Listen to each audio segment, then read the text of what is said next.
High above the Earth, over both the northern and southern hemispheres, are two satellites operated by the U.S. National Oceanic and Atmospheric Administration, known as the Geostationary Operational Environmental Satellite. All day, every day, they are measuring the Earth's magnetic field. Generally, the data collected will look the same from day to day, month to month, and year to year. This was why it was so alarming to scientists when, one day in 2001, readings suddenly went haywire. A massive and totally out-of-the-ordinary spike in the Earth's magnetic field. The Global Coherence Initiative, a project run by the HeartMath Institute, had an explanation.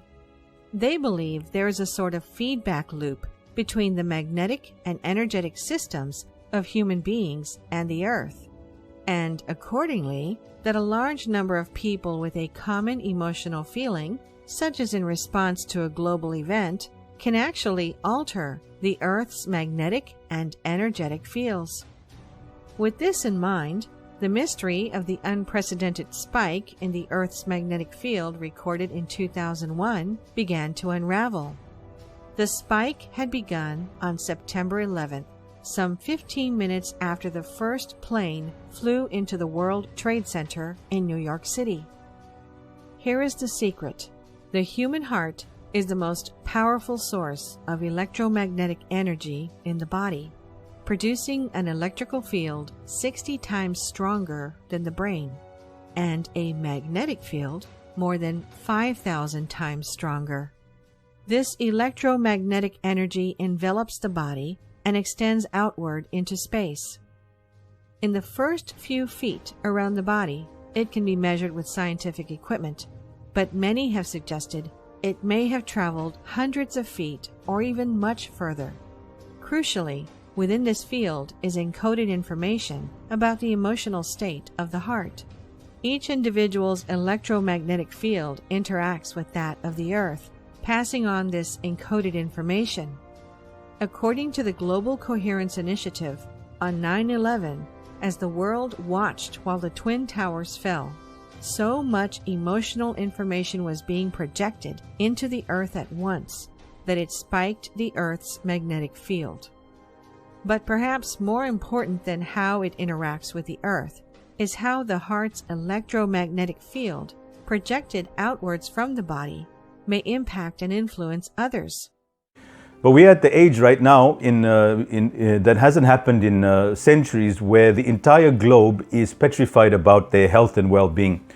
This type of anxiety I lived throughout my life. I'm a recovering hypochondriac, so I've had to deal with health issues to the furthest extent, obsessed over my health, and so now I'm sort of cruising because I've seen all of this before, and I've inflicted more harm on myself through my thoughts than most people have. But now the whole world is going to become a hypochondriac. So it's a really good time for me to come out and say, hey guys, like an alcoholic who just recovered, because it's just as contagious. If every 5 minutes you go somewhere and someone's checking your temperature and making you aware of it, it's like you getting a blood pressure test done every 10 minutes, or like you checking your sugar levels every few minutes. And this happens to children. As adults, maybe we can sort of censor it, but when this happens to children, they start questioning what is health, because health is a divine gift. Most of us don't need to think about our health because that's taken care of. But now we're being questioned all the time. And that creates a madness inside us, and then a global madness. Coupled with that, we've got the social distancing going on. Now, I'm not here to say whether it's all useful or not useful, but my point is that we are being shown that by being away from people and in front of your computers that you're safe. And when you're in company, then you're unsafe, which is the paradox of life, because when you're feeling a bit crazy inside, you need to hug someone, you need to affirm someone. And so through our group, what we do is we affirm each other. To know if you're going nuts or is the world going nuts, because someone's going nuts, right? So when you feel like you're getting sick, like so many people on the group and in my client base get the sniffles. Lizanne knows about this, Zahira knows about this, and a few of us, and now we're thinking we got COVID and we're going to die, right? Oh, that we're going to become in a very bad situation. And so this is causing a psychosis inside us that we need to be aware of. If we are aware of it, then we can protect our children and protect our well-being. It's something that is pervasive and it's everywhere. Never on a global level did we have something like this. So there is or there isn't a pandemic, I don't know. But the fact of the matter is that our well-being is being questioned by us, and we're being constantly reinforced by the media for one reason or the other.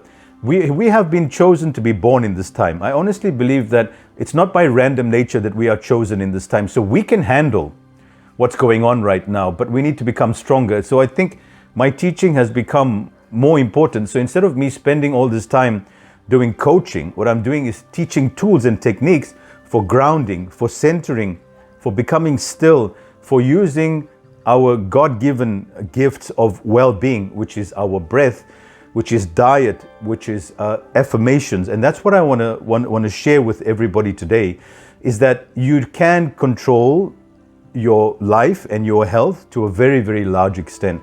So, and a couple of things for you to think about. If the world on mass, if the world en masse was concerned about our well-being, then they would say, look, we have this virus, it's taking off all over the world, but you know what? We're winning the battle. Right now, we can see numbers are going down. We can see the recovery rates are extremely high, and there's a strong chance that you will survive. So guys, relax. We got this under control. And here's the other thing they could be telling us is that we're going to tell you things that you can do to improve your immune system. And most of these doctors have been banned or sidelined for one reason or the other. And we're not getting into the whole conspiracy theory here, but vitamin D, sunlight, zinc, even if you've got it, there's many different procedures that you can do. But here's the thing, what's the number one killer in the world today? It's heart disease, right?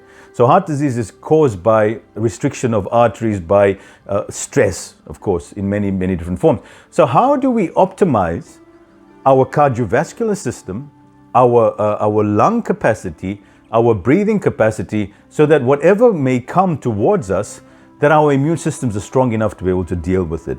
And that's what I want to share with you guys. So